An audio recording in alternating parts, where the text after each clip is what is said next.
রায়গঞ্জের মিলনপাড়ায় ভয়াবহ অগ্নিকাণ্ড, দমকলের তৎপরতায় রক্ষা। রায়গঞ্জের মিলনপাড়ায় আগুন লাগার ঘটনা ঘটে। রাজীব ভৌমিকের বাড়িতে রান্নার সময় দুর্ঘটনা ঘটে বলে প্রাথমিকভাবে ধারণা।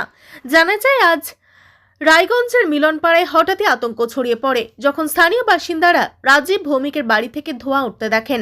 বাড়ির লোকজনের দাবি, রান্নার সময় অসাবধানতাবশত আগুন লাগে, যা দ্রুত ছড়িয়ে পড়ে। এই বিষয়ে কি বললেন বাড়ির মালিক, শোনাবো বিস্তারিত। দাদা, আপনার নাম? আমার নাম রাজীব ভৌমিক। কি হয়েছে? এখানে হঠাৎ করে বাড়ির সামনে থেকে দেখি আর ধোঁয়া বেরোচ্ছিল ঘরের সব ওদের ভিতর থেকে। তারপর দৌড়ে এসে দেখি এখন রান্না করতে যায় গোটা ঘরটার আগুন লেগে গেছে। ঠিক আছে, ইলেকট্রিক, তারপর ফায়ার ব্রিগেডকে ফোন টোন করা হলো। পাড়ার লোক সবাই আসলো, এসে আগুন সব জল টল দিয়ে নিমানোর চেষ্টা করলো, অনেকটা করলো। তারপর ফায়ার ব্রিগেড এসে ওনারা সব পরিষ্কার টরিষ্কার করে আগুন মোটামুটি এখন নিয়ন্ত্রণে আসছে। বলতে কোনো ক্ষয়ক্ষতি? বাড়ির ভিতরে যে জিনিসপত্রগুলো ছিল ওইগুলো পড়ে গেছে, লেপ তোষক ছিল, শোকেসের মধ্যে কিছু ছিল, ওইগুলো পুড়ে টরে গেছে। এটাই। না, আহত হয়নি। আহতর আগে সরিয়ে নেওয়া হয়েছে। ঠিক আছে, যে রান্না করছিল ওনাকে সরিয়ে নেওয়া হয়েছে। মিটার বক্সটা পুড়ে গেছে। কিসের থেকে আগুন লেগেছে? আগুন লেগেছে, রান্না করছিল, রান্নার উপরে ছিল ইলেকট্রিকের মিটার বক্স, ওখানেই আগুন লেগে গেছে। মিটার বক্সের নিচে রান্না করছিল ওরা। ঠিক আছে। এক প্রতিবেশী বলেন, আমরা দেখতে পাই ধোঁয়া বেরোচ্ছে, সঙ্গে সঙ্গে দমকলকে খবর দেওয়া হয়। খবর পাওয়ার সঙ্গে সঙ্গে রায়গঞ্জ দমকল বাহিনী দ্রুত ঘটনাস্থলে পৌঁছায় এবং আগুন নিয়ন্ত্রণে আনে। ভাগ্যক্রমে বড় ধরনের ক্ষয়ক্ষতি হয়নি, তবে আতঙ্ক ছড়িয়ে পড়ে এলাকা জুড়ে। এই বিষয়ে এক দমকল কর্মী বলেন, আমরা দ্রুত পৌঁছে আগুন নিয়ন্ত্রণে এনেছি, পরিস্থিতি এখন স্বাভাবিক। আর কি বললেন দমকল কর্মী, শোনাবো বিস্তারিত।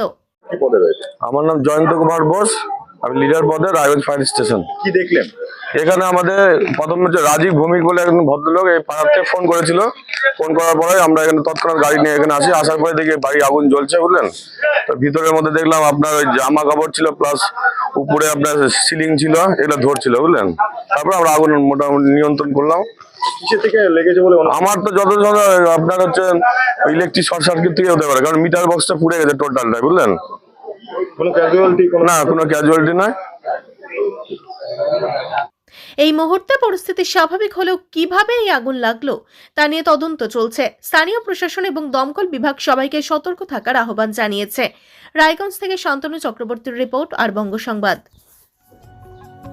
Genius educare academy. শিশুর ভবিষ্যৎ গড়ার প্রথম ধাপই হলো সঠিক শিক্ষা, আর সেই শিক্ষার প্রতিক্রিয়া জিনিয়াস এডুকেয়ার একাডেমি। এখানে নার্সারি থেকে চতুর্থ শ্রেণী পর্যন্ত আধুনিক ও মানসম্মত মানের শিক্ষা প্রদান করা হয়, যেখানে আপনার শিশুর মেধার বিকাশ নিশ্চিত করা হয়। অভিজ্ঞ ও যত্নশীল শিক্ষকদের মাধ্যমে আমরা নিশ্চিত করছি সেরা পাঠদান।